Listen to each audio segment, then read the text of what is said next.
Come on, welcome Marguerite Orane!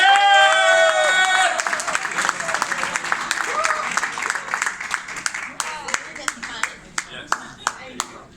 All right, thank you. Oh my gosh. Michelle, what did you just do to me? Oh my goodness! I'm sitting here and I'm thinking, oh, what am I going to tell these people? So here's what I'm going to share with you today. We've heard some really serious presentations and some earth-shattering and mind-blowing thoughts. And I want to share with you something more serious than what we've heard, which is happiness and joy. Yeah, that's what we're going to talk about today. So, what's the purpose of our lives? I've heard a lot about that so far. You know, and we spend a lot of time. Who am I? Why am I here? How am I going to leave this place? Yeah. At least it should be better than you found it when you got here. Yeah, you go. But the fundamental purpose of your life is to live fully engaged with every situation, everybody that you meet. Live that life. And that includes at work. Because sometimes we think, you know something, oh yeah, I'm living, I found my purpose. And then we get up and we go to work, and somehow the purpose is missing. Because we have this thing in our head that there is work and there is life. And I have never understood it. And then we run around and ask people like me to help. Marguerite, I need some work-life balance. And I have one thing to tell you. There is no such thing as work-life balance. Because if you are in the headspace of work versus life, you can never have a balanced life. There is life, and work is an exceedingly important part of life. Because we spend how much of our life at work? At least 50%. Most of it, yeah. Most of it. Most of it, we do. We do. We do. Even when you get up and you're not there, you're getting ready to go. Yeah. And then you go. And then you're there. And then you leave. And you're going home. And you're thinking about it all the time. Thinking about it. So work. And therefore, it must mean that the purpose of your life must show up at work. Ha-ha. So in January 2012, I was walking through the Miami airport, and I saw this big smiley face on a magazine stand. Now, any of you, and I think some of you have, who have been in a workshop with me will know that I love smiley faces. I do stickers and that kind of, I just love them. And so I stopped, and lo and behold, it was on the cover of a Harvard Business Review magazine. Now, my MBA is from Harvard Business School, and I can tell you, the word happiness was never factored into any of my classes when I was there, and my MBA was a 2-year program. I never hear about happiness and joy and all that type of thing. We heard about bottom line and ROE and ROI. So I stopped, and this was kind of me. Eureka! Harvard has finally got it, that there is a value to happiness and having people thriving at work. And you know, the beautiful thing is, of course, because it is the Harvard Business Review, so they did their research and they presented their research. And here is what they presented. That happy employees are 31% more productive. Yes, ma'am. So, and their sales are 37% higher. So, honey bun, you want 37% higher sales? Simple. And for all those who have spoken about innovation, how important it is, happy employees are 3 times more creative. What's the seed of innovation? It is creativity. And it is as simple, not easy, as simple as making sure that your workplace is one of joy and happiness. I challenge any CEO in here who is bottom line driven to tell me which initiative they have, re-engineering and restructuring and sales increase program and training that can get them those kinds of results. Doesn't happen. So then I started to think, well, so how do we get these happy workplaces? And I thought back, I actually had an experience just a year or two after I finished my MBA, and I was running a food manufacturing and distribution company. And when I'd taken over the job of running it, it was a very, very toxic environment. And people were yelling at each other, and cuss and cuss out and tracing and bad word and all sorts of stuff. And about a year or so after, I was in the office, a group of us were in the office, the plant was running, there was this beautiful hum of the plant running. And a sales rep opened the door from a supply and he walked in and he stopped. And he looked around and he said, "What a happy place." And that really has always struck me and resonated with me and stayed lodged in my memory, because it reminds me that it is possible. And it reminds me that you actually have the power to change whatever situation you're given as a leader. So, how does that happen? Well, the first thing, and I'm going to speak now, your role as a leader in creating this happiness and joy at work, is that you have to turn up as joy. This is not something that you can delegate to other people. You know, like, yeah, we're going to have a happy workplace, and tomorrow you'll be happy and I'll stay in my miserable zone, right? It does not work.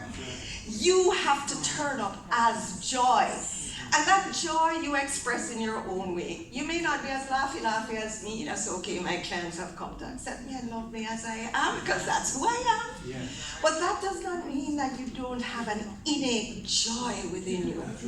And that comes out wherever you are. That takes work.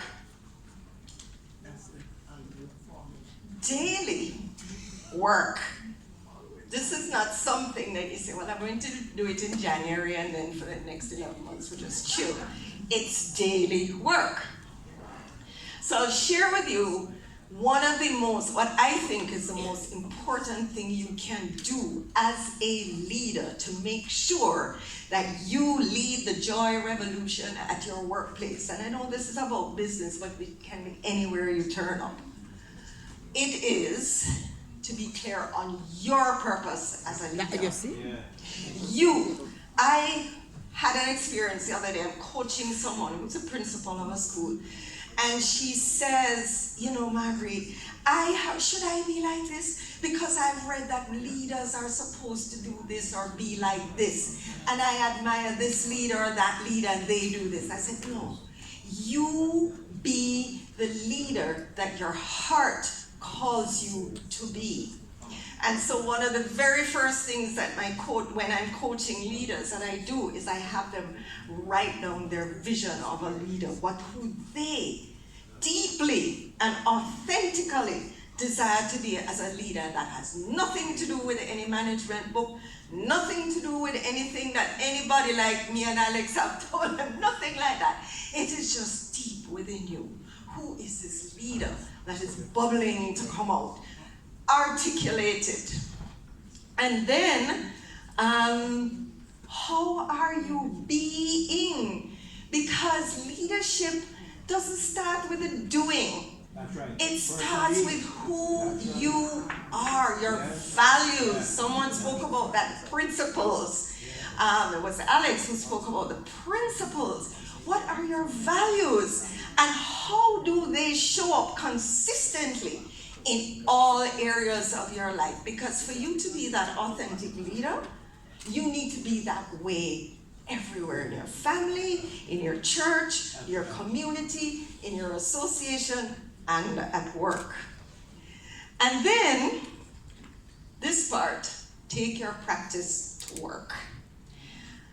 I just see too many situations of organizations where their values are espoused, grand values espoused, and the leadership turns up with something as simple as walking in every morning and not saying good morning. It happens. And I'm still dumbfounded that this happens. Still in 2019, take your practice to work. Now, some days you don't feel in the mood. So this is why I advocate that you, number one priority in the morning is to take care of yourself. Get yourself in the state of joy. Take care of your mind. Take care of your body. Take care of your spirit. All three are important because they were all given to us by the Creator. So we have to take care of all three of them. So there are things like reading for your mind, affirmations, journaling. Oh my gosh, who here journals? I'm such a fan of journaling. Just do it. Sit and write. A journal should be your best friend because that's where you reflect and learn. Gratitude, so important to be grateful. And visioning. Every morning, I visualize my day. And then when I'm finished, I say, okay, this, Lord, or better. Because I know I'm always open to something better. And then your body, listen, most of us are oxygen starved. You know why? Because we're breathing here rather than here. We got to breathe. Most of us are panting through life. That's how we're breathing. Learn to breathe. Go to yoga. Don't be afraid of yoga. Go, it's just about breathing and stretching. That's it. Walk, run, do whatever form of exercise. Just get your body moving. Yes, I've done my yoga already. And spirit, meditation and prayer. Spend time going within. My mom had a tradition where she would call it her quiet time. And we dared not disturb her in her quiet time. So spend that time within yourself. And here's the thing, you do all of that before you check your technology. Before you bring the world into your space. Before you invite in the bad news and other people's desires and wishes and messages and problems.